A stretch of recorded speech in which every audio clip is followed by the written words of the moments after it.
Everyone, you ever see two headlines about the same exact study, but they say completely opposite things? It's pretty confusing, right? Well, that's exactly what we're going to unpack today, this fascinating reason why that happens and what it really means for how we think about science. So let me start with a question for you. Picture this. You have one single perfect set of data, and you want to answer one specific question with it. Is it possible for two different teams of brilliant scientists to look at that exact same data and come to wildly different, maybe even opposite conclusions? Well, the answer, kind of shockingly, is a big yes. I mean, imagine, Team A runs their analysis. Boom, they find a clear, strong connection. It's statistically significant, a big deal.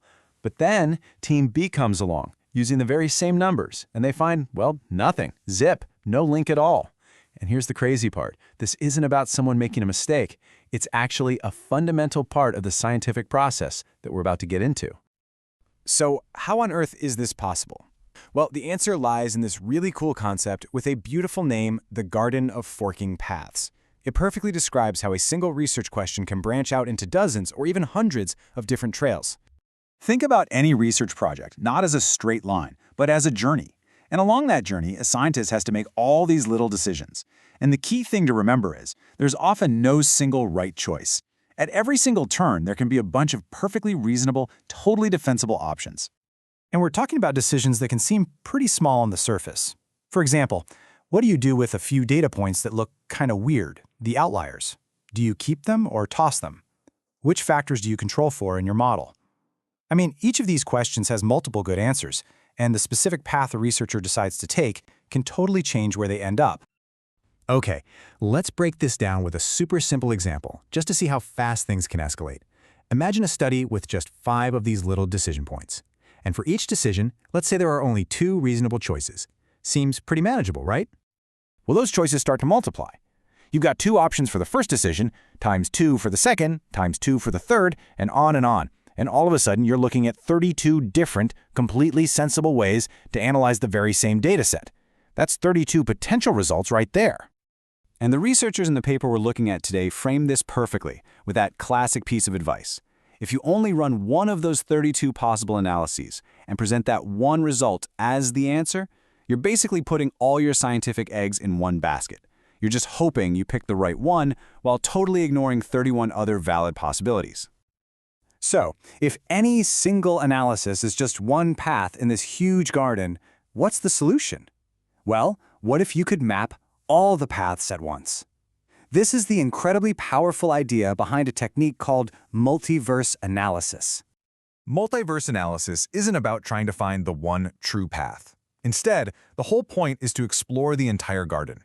It systematically runs the analysis for every single one of those reasonable combinations of choices.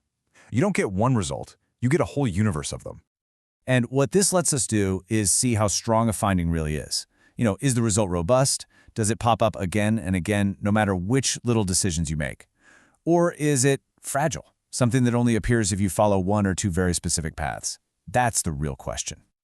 Okay, so to see how this works in the real world, let's dive into a concrete example from the paper. Some researchers wanted to study the link between your daily commute and how stressed you are. The core question they were testing was this. If your commute is all over the place, sometimes it's 20 minutes, other times it's an hour because of traffic or weather, does that lead to more psychological strain? On the surface, it seems like a pretty straightforward question to answer. But here you can see those forking paths in action. The research team identified 6 key decisions they had to make. For instance, should they look at everyone who commutes or just focus on people who drive cars? And how do you even define strain? Is it about resentment, safety concerns? They had 5 different, totally valid ways to measure it. Every one of these was a fork in their analytical road. So remember our simple little example that gave us 32 possibilities? Well, for these researchers, when they multiplied all the options for their 6 real-world decisions, they ended up with a staggering 480 different defensible ways to test their idea. A massive multiverse of possibilities, all from one set of data. All right, now for the payoff. What actually happened when they ran all 480 of those analyses? Did they all point in the same direction? Well, not exactly. Across that entire multiverse of 480 analyses, they found a significant link between a variable commute and employee strain in 60% of the cases. So yeah, the finding was more likely to be there than not. But, and this is a really big but, in a full 40% of perfectly valid analyses, there was no statistical link to be found at all. And this is really the mind-blowing part. Depending on which of those 480 paths a researcher happened to go down, they could have honestly published a paper saying there's a strong connection, or they could have just as honestly published a paper saying there's no connection whatsoever. Two completely different stories pulled from the exact same data. So how in the world do you make sense of 480 different results? You can't just put them in a list. To solve this, researchers came up with this brilliant visualization tool that lets you see the entire multiverse at a single glance. It's called a specification curve.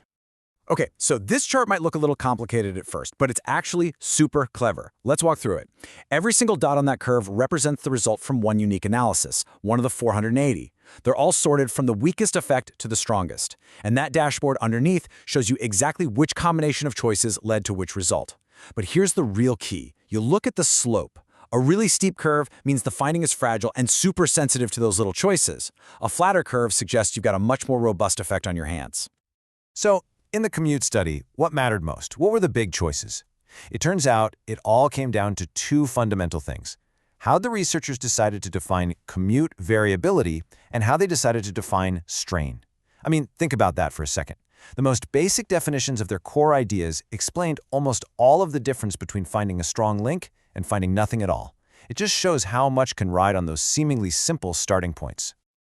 So, okay, this is all really interesting, but what does it actually mean for us? Why should we, as people who read the news and try to make sense of the world, care about a scientific multiverse? Well, this isn't about saying science is broken or that we can't trust anything. It's actually the exact opposite.